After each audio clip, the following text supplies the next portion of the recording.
Israel Iran യുദ്ധത്തിന്റെ പേരിൽ കേരളത്തിലിരുന്ന് അങ്ങോട്ടും ഇങ്ങോട്ടും പോരടിക്കുകയും ജയ് വിളിക്കുകയും ചെയ്യുന്നത് കാണുമ്പോൾ സത്യത്തിൽ സഹതാപമാണ് തോന്നുന്നത്.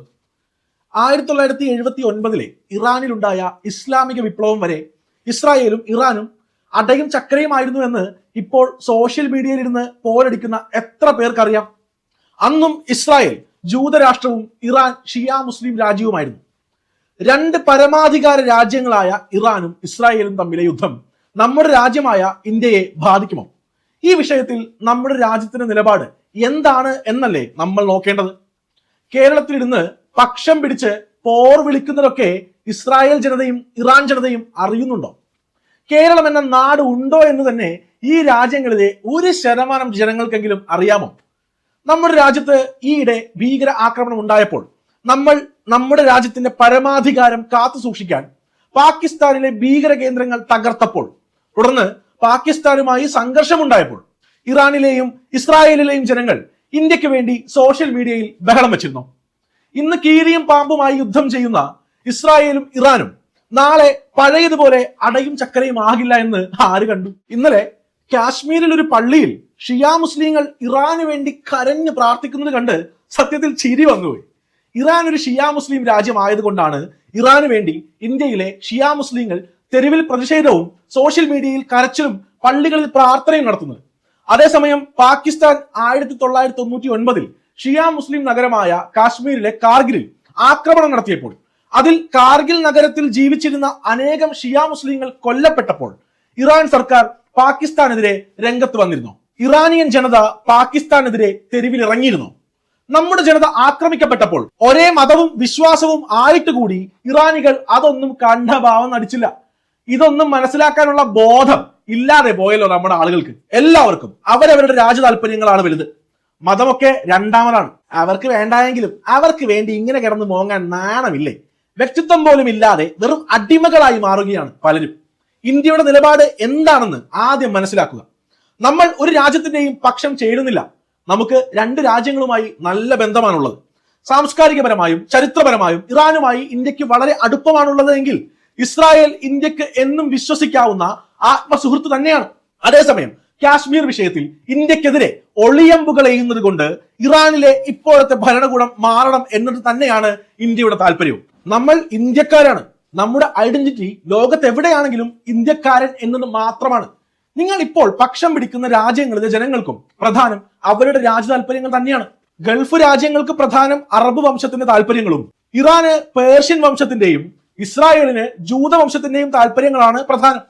നമ്മൾ എത്രയൊക്കെ പിന്തുണ കൊടുത്താലും എത്രയൊക്കെ സോഷ്യൽ മീഡിയയിൽ കിടന്ന് മെഴുകിയാലും അലറിയാലും നമ്മൾ അവർക്ക് രണ്ടാം തരക്കാർ മാത്രമാണ്. നമുക്കൊരു പ്രശ്നമുണ്ടാകുമ്പോൾ അത് നമ്മൾ തന്നെ കൈകാര്യം ചെയ്യണം. നമുക്ക് വേണ്ടി ഇവരാരും വരില്ല. ഇത് ഇപ്പോഴും മനസ്സിലാക്കാതെ വെറുതെ കോമാളികളാവുകയാണ് ഇവിടെ ചിലർ. ഏറ്റവും രസകരമായ മറ്റൊരു കാര്യം, ഇറാൻ ഇസ്രായേലിലേക്ക് അയക്കുന്ന ഡ്രോണുകളും മിസൈലുകളും വെടിവെച്ചിടുന്നത് ജോർദാൻ എന്ന മുസ്ലിം രാജ്യമാണ് എന്നതാണ്. ആ ജോർദാനോട് ഇവർക്ക് വല്ലതും പറയാനുണ്ടോ? ഇല്ലല്ലോ. ഓരോ സംഘർഷങ്ങൾക്ക് പിന്നിലും രാജ്യ താല്പര്യങ്ങളും സാമ്പത്തിക താല്പര്യങ്ങളും ഭരണകൂട താല്പര്യങ്ങളും വംശീയ താല്പര്യങ്ങളും ഒക്കെയാണ് ഉള്ളത്. പാകിസ്ഥാനിൽ വിലക്കയറ്റവും തൊഴിലില്ലായ്മയും അരാജകത്വവും രൂക്ഷമാകുമ്പോൾ അവർ മതം തലക്കു പിടിച്ച തീവ്രവാദികളെ ഉപയോഗിച്ച് ഇന്ത്യയിൽ ഭീകരാക്രമണം നടത്തുന്നു. തുടർന്ന് ഇന്ത്യയുടെ തിരിച്ചടി ഉണ്ടാകുമ്പോൾ പാകിസ്ഥാനിൽ ദേശീയ വികാരം ഉണ്ടാവുകയും അത് ഭരണകൂടത്തിന് സഹായകരമാവുകയും ചെയ്യുന്നു.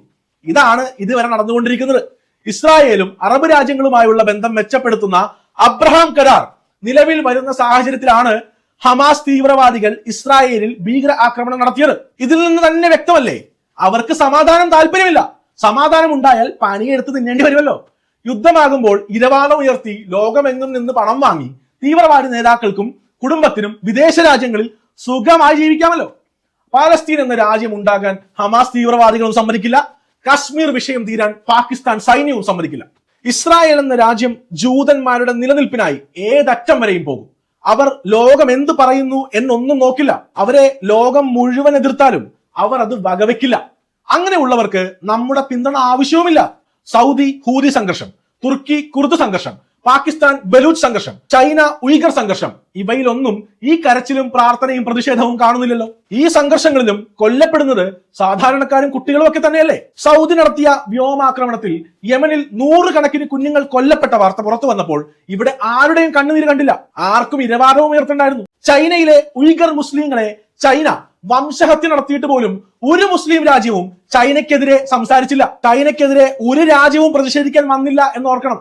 പകരം ചൈനയ്ക്ക് അനുകൂലമായി പ്രസ്താവന ഇറക്കുകയാണ് സൗദി ഉൾപ്പെടെയുള്ള രാജ്യങ്ങൾ ചെയ്തത്. അവിടെ രാജ്യ താല്പര്യങ്ങൾക്കാണ് പ്രാധാന്യം. നിങ്ങൾ എത്രയൊക്കെ ഇവിടെ ഇരുന്ന് വാദിച്ചാലും പോർവിളി നടത്തിയാലും നിങ്ങളുടെ ഐഡന്റിറ്റി ഇന്ത്യക്കാരൻ എന്നത് മാത്രമാണ്. ഇനി പൗരത്വം മാറിയാൽ പോലും ഇന്ത്യൻ വംശജൻ എന്നേ നിങ്ങൾ അറിയപ്പെടൂ. വിദേശികൾക്ക് അവരുടെ രാജ്യ താല്പര്യവും അവരുടെ വംശവും ഒക്കെയാണ് പ്രധാനം. ഒരേ വംശമാണെങ്കിൽ പോലും രാജ്യ താല്പര്യം വരുമ്പോൾ അതിനാകും അവർ പ്രാധാന്യം നൽകുക. നിങ്ങൾ മുസ്ലിം ആണെങ്കിലും ഗൾഫിൽ പോയാൽ നിങ്ങൾ ഇന്ത്യക്കാരൻ മാത്രമാണ്. പുറമെ കാണിച്ചില്ല എങ്കിൽ പോലും അറബികൾക്ക് നിങ്ങൾ 2ാം തരക്കാർ മാത്രമാണ്. സുഹൃത്തായ വൈദികൻ ഒരിക്കൽ എന്നോട് പറഞ്ഞത് ഓർക്കുന്നു. പറയുമ്പോൾ ക്രിസ്ത്യാനിയാണ്, പുരോഹിതനാണ്, പക്ഷേ റോമിൽ പോലും നമ്മൾ 2ാം തരക്കാർ മാത്രമാണ്. ഞാനിപ്പോൾ ചിന്തിക്കുന്നത് എന്താണെന്നറിയാമോ? നാളെ സ്റ്റോക്ക് മാർക്കറ്റിൽ കൂടുതൽ കറക്ഷൻ ഉണ്ടാകുമോ ഇല്ലയോ എന്നത് മാത്രമാണ്. കാരണം യുദ്ധം കാരണം മാർക്കറ്റ് താഴോട്ട് പോയാൽ ഇൻവെസ്റ്റ്മെന്റ് നടത്താൻ പറ്റിയ ഏറ്റവും ബെസ്റ്റ് സമയമാണ്. അതിന്റെ നേട്ടം ഭാവിയിൽ ലഭിക്കുക നമുക്ക് തന്നെയാണ്. യുദ്ധത്തിന്റെ ലൈവ് കമന്ററിയും ആരാണ് കൂടുതൽ മിസൈൽ പായിച്ചത് എന്നൊക്കെ നോക്കുന്നതിന് പകരം ഇതും ഒരു അവസരമായി കണ്ട് നമ്മുടെ രാജ്യത്തിന്റെ വളർച്ചയ്ക്കൊപ്പം വളരാൻ നോക്കുകയാണ് വേണ്ടത്. മനസ്സിലാകാത്തവർ അങ്ങോട്ടും ഇങ്ങോട്ടും പോർവിളി നടത്തി വെറും മണ്ടന്മാരായി ജീവിതം നശിപ്പിച്ച് കളയുകയാണ് എന്ന് മാത്രമേ പറയാനുള്ളൂ. നമോഭാഗം.